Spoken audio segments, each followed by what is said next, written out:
In this video, we're going to be looking at Porter's 5 forces.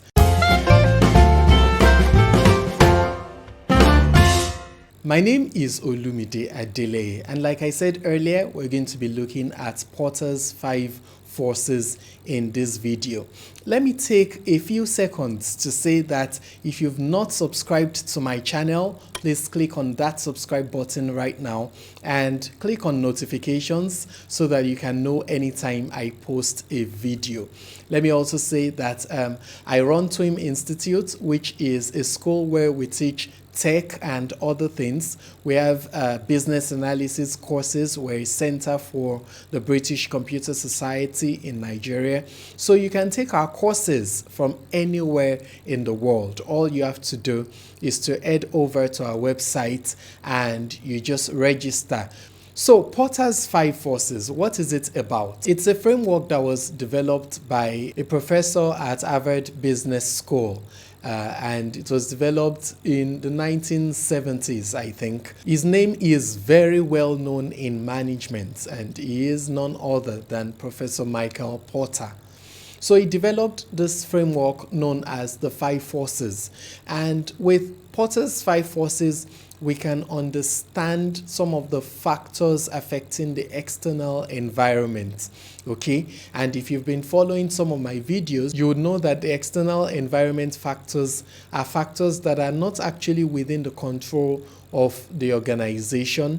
What the organization can do is to adjust its own reaction to those factors. So Porter's 5 forces help us to understand competition and competitiveness in an industry. And essentially, it's made up of 5 forces, just as the name is. No surprise there, right? So 5 forces, and central to all of them is competitive rivalry, which is really the industry competitors, the rivalry among existing firms, okay?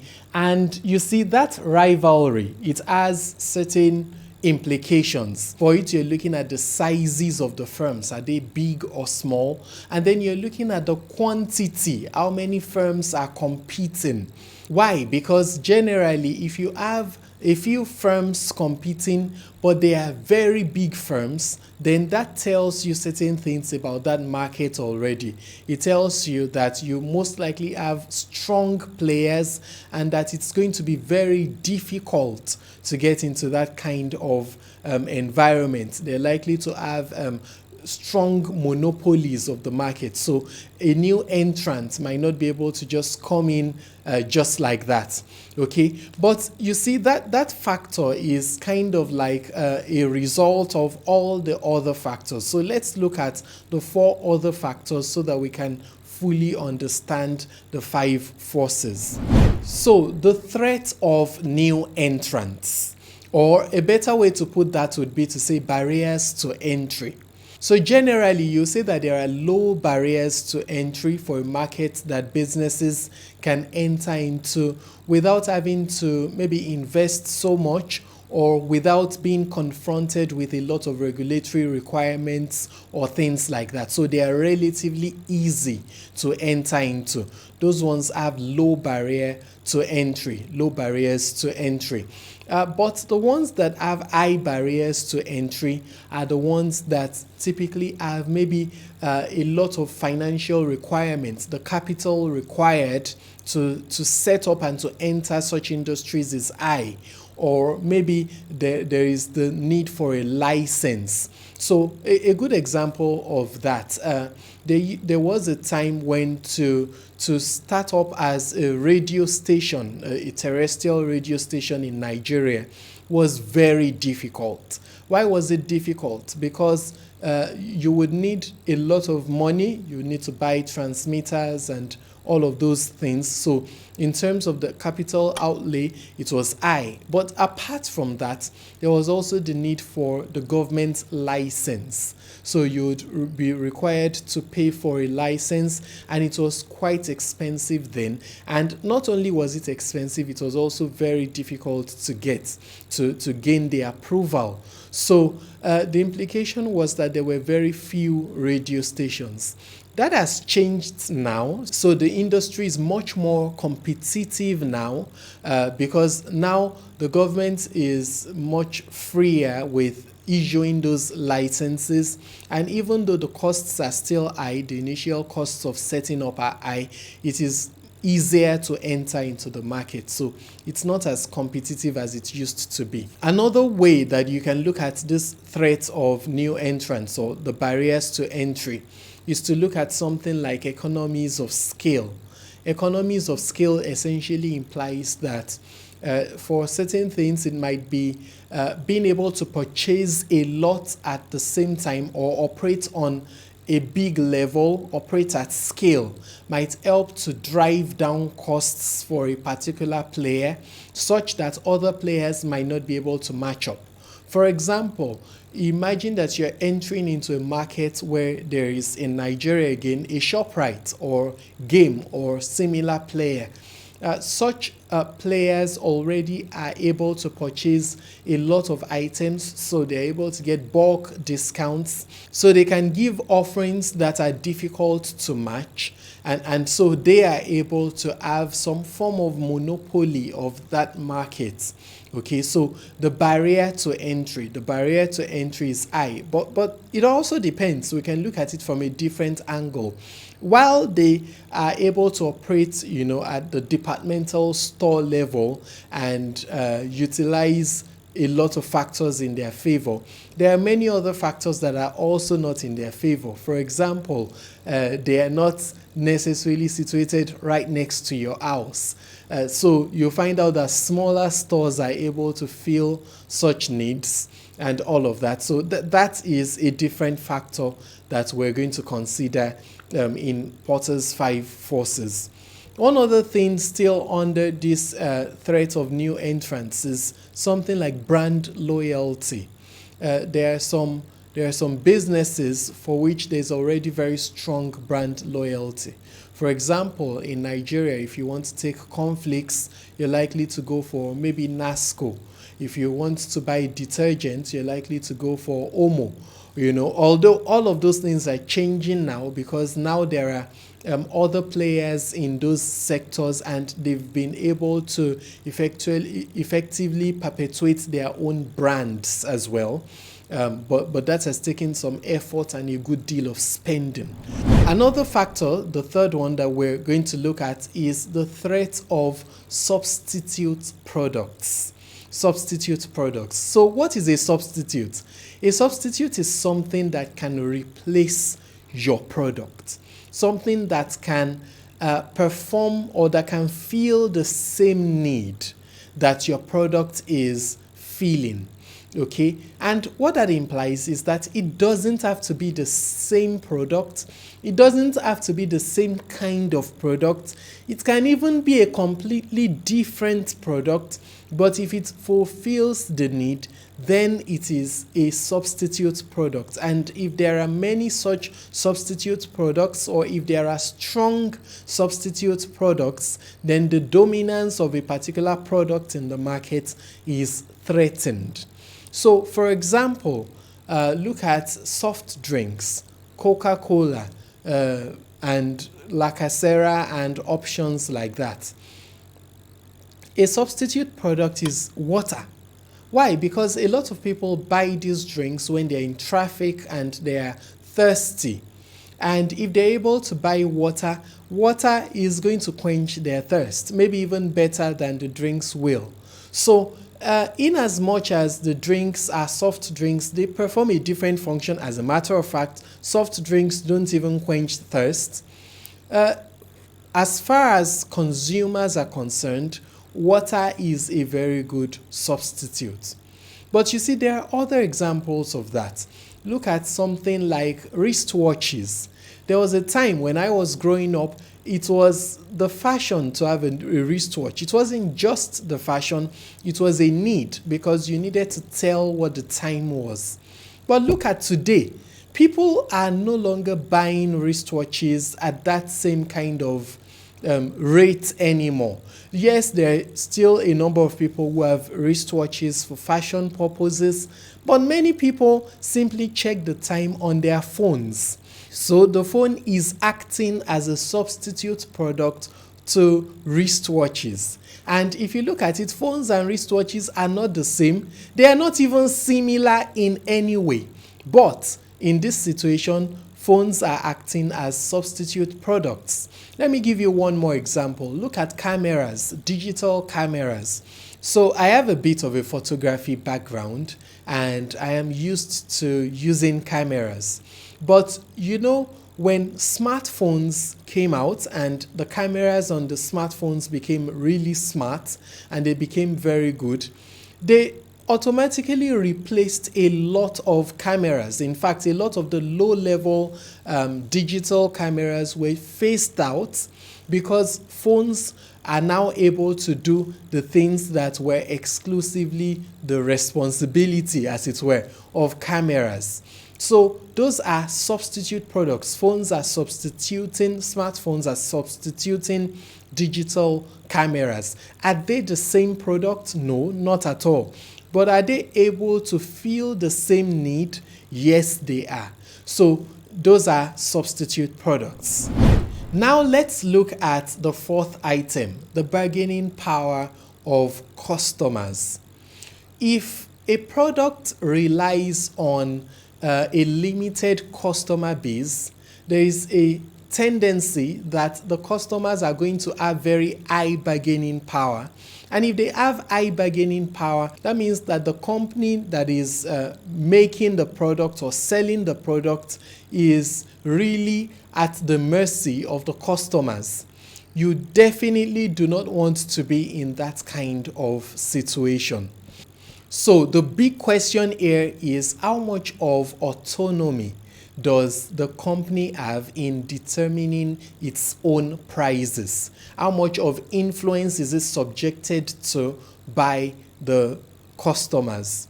A good example of that is agricultural products in Nigeria, perishable agricultural produce. You would observe that for many perishable items, when the farmers have produced and harvested, they don't have so much of a say over the selling prices. Why? Because as soon as the products are harvested, they need to ensure that they are sold as quickly as possible, because those products are perishable. They have a very short shelf life. They are probably going to get spoiled within 24 or 48 hours or something like that. So they need to get to the hands of the consumer as quickly as possible. That's a big problem for the farmer, because what it means is that when wholesalers go to their farms, the wholesalers are able to price them down and they are able to buy at ridiculous rates. Not that the products are not worth more than that, but the farmers really don't have a choice. They need to push those products out as quickly as possible. And you know, within the country, our technology is not yet very sophisticated. We don't yet have a good power supply. So farmers are not yet able to store their produce as they should be able to. So they are basically at the mercy of consumers. And that is why, to a very good extent, agriculture is not so profitable for farmers around here. So that's basically the bargaining power of customers. The last one is the bargaining power of suppliers. The bargaining power of suppliers. So that is similar to the bargaining power of customers, but it works in a different way. The suppliers are the people or the companies that produce and are selling the inputs that is required for your company's production to be made possible. Okay, so if you need an input, maybe a raw material, or you need a service, and you're relying on an external entity to supply that service, then that entity is the supplier. Now, here is the thing. If you have very few suppliers, if there are very few people who are playing in that industry, then to a very good extent you are at their mercy, because they can basically decide on what they want to charge, and there really is nothing that you would be able to do about it because you don't have a lot of options. So it's very much like the factor that we considered, the one about bargaining power of customers, the only issue is that right now you are the supplier's customer. So essentially, if suppliers are few, they have more power. If suppliers are many, they have less power. And so what you would be aiming for would be to be in a market where your suppliers are many, and where you're able to exert some form of bargaining power or negotiate reasonably with them. If you look at an industry like the aviation industry, the suppliers of aviation fuel are not so many. Similarly, even in petroleum in Nigeria, we have very limited channels to be able to really get our refined petroleum. And so what that implies is the whole country is basically held to ransom by the key suppliers, and they determine the prices and all of that. Something that has been helpful is that the government has been regulating that, and they've been subsidizing that, or so they are claiming. But the truth is that for that industry to thrive, we're going to need to fully deregulate and have a situation where more suppliers can come in, so that it becomes much more competitive, and then industries that are reliant on them, which is really what we're focused on now, industries that are reliant on them would not necessarily be at the mercy of just one particular kind of supplier, and they would be able to try out other options and maybe even get better deals. So basically, that's what Porter's 5 forces is all about. So basically, how you would interpret this for your company is very dependent on where you are in the market. If you are a new entrant into the market, then you would be looking for the kind of markets where the barriers to entry are low, and where you can easily get in, where the competitors are maybe not too many, and where suppliers are abundant and all of that. But if you are an established player in the market, you would prefer to be in a market where the barriers to entry are really high, because what that does is it makes it more difficult for other people to get into that market and then compete with you. Okay, so it's quite interesting, and that might explain why industries like aviation, like airlines have very high barriers to entry. But compare that with something like selling provisions, selling groceries. That has very low barriers to entry. So people can basically pick and choose for groceries. But for airlines, it's much more difficult to enter that industry. But customers also don't have so much of a choice, right? Although I think that market, the airline market, has matured such that over time we've been able to have checks and balances here and there. So even though it's not a very open market, even though the barriers to entry are high, there is still what I would say would be a reasonable number of players in the industry, at least in most countries. So to an extent, people are still able to have some form of choice, and the market generally is mature. So the profiting is not excessive because of the several factors that have helped to balance that industry. Okay, I think that's a great point to stop. Porter's 5 forces is really interesting. You might want to look at your business in that light, or you might want to look at maybe the organization that you work in the light of Porter's 5 forces. Like I said, it's one of those things that you use for external environment analysis. So, my name is Olumide Adeleye. Make sure that you've clicked on that subscribe button so that you can have access to more of my content. And make sure that if you want to learn business analysis, head over to twiminstitute.com/tech school and check out our business analysis courses. I promise you're going to have a beautiful experience, and you're going to have a fantastic deal with us. Okay? So, till I come your way again, Do have a lovely day. Bye.